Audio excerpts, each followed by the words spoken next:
নাটোরে truck microbus সংঘর্ষে মর্মান্তিক মৃত্যু, নিহত ৬, গুরুতর আহত ১। চলনবিলের সময়ের তথ্যচিত্রের ডেস্ক রিপোর্ট। আজ বুধবার সকালে নাটোরের বড়াই গ্রামে ঘটে গেল এক মর্মান্তিক সড়ক দুর্ঘটনা।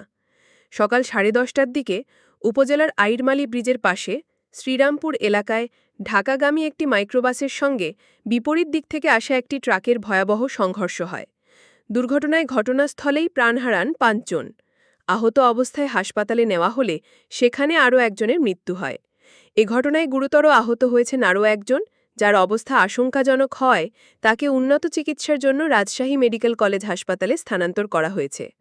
বনপাড়া হাইওয়ে থানার অফিসার ইনচার্জ ইসমাইল হোসেন বিষয়টি নিশ্চিত করে বলেন, নিহত সবাই মাইক্রোবাসের যাত্রী ছিলেন, তবে তাৎক্ষণিকভাবে নিহতদের নাম পরিচয় জানা যায়নি। বড়াইগ্রাম থানার ওসি গোলাম সরোয়ার হোসেন জানান, নাটোর থেকে ঢাকাগামী একটি মাইক্রোবাস যখন তরমুজ পাম্প এলাকায় পৌঁছায়, তখন বিপরীত দিক থেকে আসা একটি ট্রাকের সঙ্গে মুখোমুখি সংঘর্ষ হয়। ভয়াবহ ওই সংঘর্ষে মাইক্রোবাসটি দুমড়ে মুচড়ে যায়। পুলিশ ও ফায়ার সার্ভিসের সদস্যরা দ্রুত ঘটনাস্থলে পৌঁছে উদ্ধার কাজ পরিচালনা করেন। ঘটনাস্থল থেকে দুর্ঘটনা কবলিত ট্রাক ও মাইক্রোবাস জব্দ করা হয়েছে। এ দুর্ঘটনার কারণে মহাসড়কে দীর্ঘ যানজটের সৃষ্টি হয়, যা পরবর্তীতে পুলিশের হস্তক্ষেপে স্বাভাবিক করা হয়। এটি ছিল এক হৃদয়বিদারক দুর্ঘটনা। নিহতদের আত্মার মাগফিরাত কামনা করছি এবং আহতের দ্রুত সুস্থতা কামনা করা হচ্ছে।